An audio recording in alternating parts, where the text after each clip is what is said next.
Pada tanggal 27 Januari 2024, harinya Sabtu, kita berkumpul bersama di Aceh.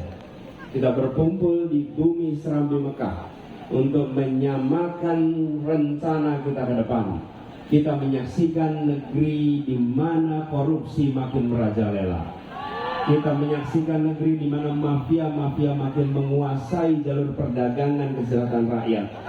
Kita merasakan dampaknya, beras yang makin mahal, lapangan pekerjaan yang makin sulit, solar yang sulit, pupuk yang sulit, biaya pendidikan yang mahal, biaya kesehatan yang mahal, dan kita membutuhkan perubahan. Kita tidak ingin kondisi itu diteruskan. Karena itu kita akan memanfaatkan kesempatan yang diberikan